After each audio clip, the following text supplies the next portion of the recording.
Hey there, and welcome to my lazy review of this new Guy Ritchie film called The Covenant. And I won't lie to you guys, like some other films this year, I just saw no marketing for this film. I didn't know it was coming out, I didn't know what it was about.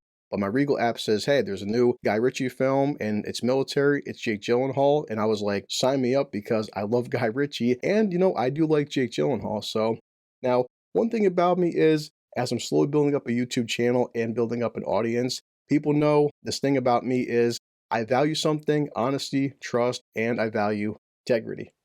You can't buy integrity. The point of the lazy review system is I see a film, I come home, and I record. Unfortunately, things happen and that wasn't possible. But I was able to go see this film a second time because I have a great teenager, and he's like, Dad, I have TikTok because TikTok's for teenagers. He's an old man.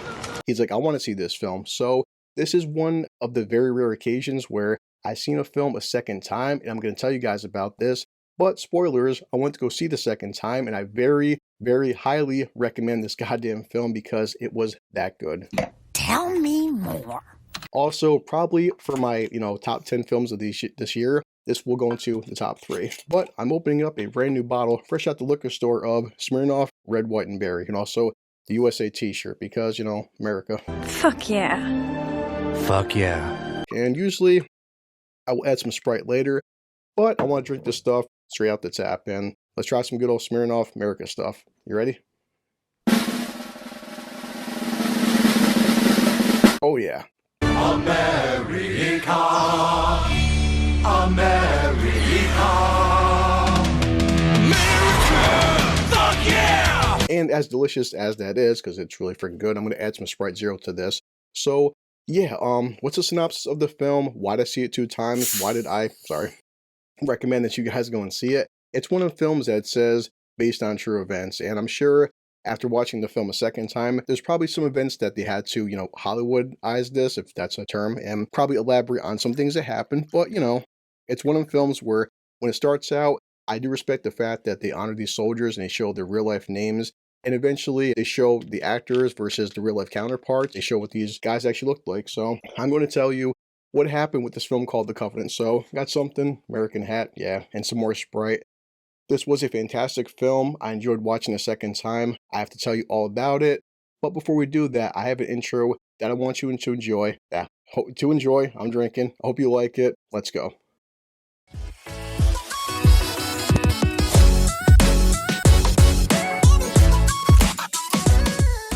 Oh, okay, I gotta fix the hat, and yeah, the Sprite Zero really helps this stuff out, believe me. So, The Covenant, what is it about, and why you should see it for?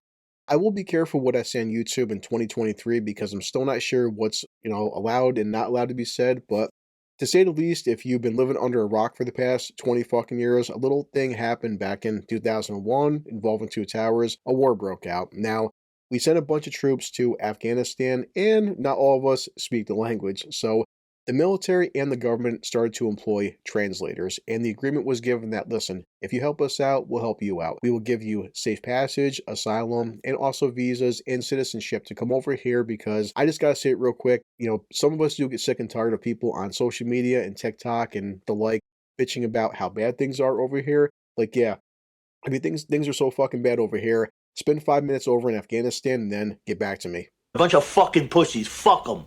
Sorry, I couldn't help myself because that shit pisses me the fuck off, but Jake Gyllenhaal plays a character named Sergeant John Kinley, and during a routine inspection, his translator gets killed. He's got to find a new one, and we're introduced to this actor, probably saying his name wrong, but it's Dar Salam, and he plays a character named Ahmed. Ahmed becomes his new translator, and as you can imagine, he has to earn the trust and respect of Sergeant Kinley and his team. They go on a couple missions, he kind of proves his worth, and then a mission comes up, and the shit hits the fan.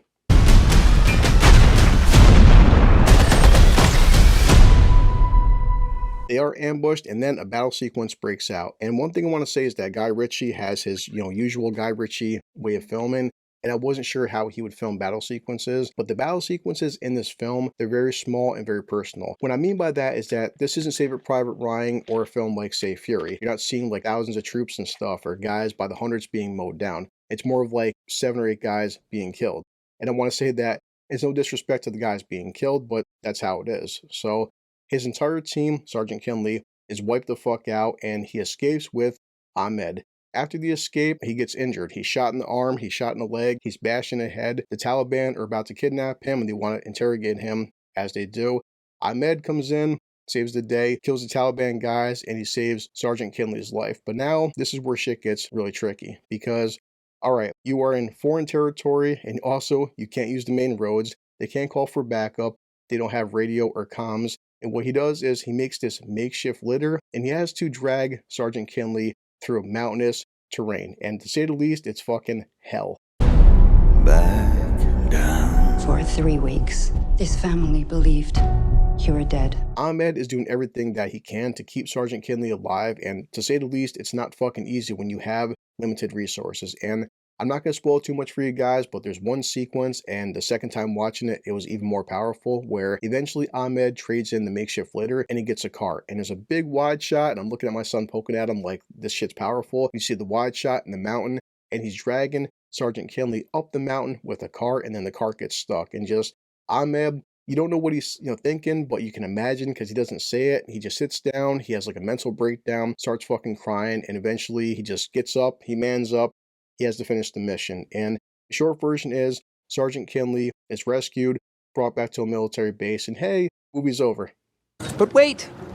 There's more. No, sorry, that's only the first half. Now, after Ahmed saves Sergeant Kinley's life, an entire month goes by, he's in a military hospital, he's healing up, 3 more weeks go by, Sergeant Kinley's home, and he doesn't remember a lot of things that happened because he was a passenger, he was basically dying, he was high on opiates to help him relieve the pain. You still don't remember a thing. I don't remember any of it. I only remember the interpreter. And he's wondering where the hell Ahmed is at. He's talking to his friend and he's like, yeah, Ahmed went into hiding because by him helping you out and saving your life, he became a local folk hero, which is good, but unfortunately what he did was piss off the Taliban. Now the Taliban have Ahmed under the top 10 most wanted list, and now Ahmed has a newborn baby and a wife, and he just went into hiding. And of course, Sergeant Kinley's like, well, where the hell's the military? Where's the government? Where's his visas? And they're like, well, guess what? Tough shit. Ahmed and his family are in trouble. We can't intervene. Kinley spends an entire month calling the military every single day. The guy's getting pissed off because he's on hold for 3 hours at a time. He's losing sleep, he's getting drunk, and just getting nowhere. Eventually, the military is like, well, maybe we can get to Ahmed in like 7 or 8 months. And he's like, 7 or 8 months? Are you fucking stupid? The guy's gonna be dead in 7 or 8 minutes. And, oh well. So, there's a very powerful scene with Kinley and his wife where he's laying in bed and he's just going over the whole guilt aspect because he's telling his wife that, it's like he's in a hole, I should be there. I'm here, he should be here. And he's like, how do you repay the debt that I owe this guy? And he tells her that I wake up every morning, I kiss my kids good morning, send them off to school, and Ahmed should be here, but he's in this hole that the military and the government put him in. And he says that they put this noose around his neck and they kicked out the stool and just left him there. He's hiding in a hole somewhere. I should be in that hole. After an entire month, he's frustrated and he pulls a whole Thanos where he's like, you know what? The military is not going to help me, so fuck it. I'll do it myself. I am gonna have to get him out myself. And that's pretty much it because I don't want to ruin the third act for you guys, but I'll say that if you ever saw the film Extraction with Chris Hemsworth, which I love by the way, there's a bridge sequence and it's Hollywood. Even though it's well directed, I'm sure that's not realistic. And this third act involves a bridge sequence as well. And just find out for yourself because just all I can say, and after watching it a second time, is that there's a gunship involved and it's pretty fucking awesome. You think I have a choice? There is no choice. So yeah, Guy Ritchie's The Covenant. I loved it the first time, loved it even more a second time. And yeah, taking my hat off to this film, and holy shit, look at my hair. But I'm going to pour a drink, and I just love the message so much of the character of Ahmed, what you are willing to do to sacrifice yourself for a perfect stranger, and then the character of Sergeant John Kinley, what you are willing to do to repay a debt to somebody that it's just, the whole debt that he owed Ahmed, it's something that you can't put a monetary value on. You can't write it down on paper. Everything all right, John? No, everything's not all right. There is a hook in me. And there's a hook inside of me that it's something that can't be explained. And just living with this guilt of everything that Ahmed went through to save this man's life. A powerful message, a powerful movie, powerful performances by everybody involved. And Guy Ritchie, it's his first military film. Guy did a goddamn good job. So That's all I can say about it. It's awesome. Go check it out. If you miss it in theaters, damn sure sometime you got to buy this film. I'm looking forward to watching it a third time. I'm also looking forward to buying it whenever it comes on digital, okay?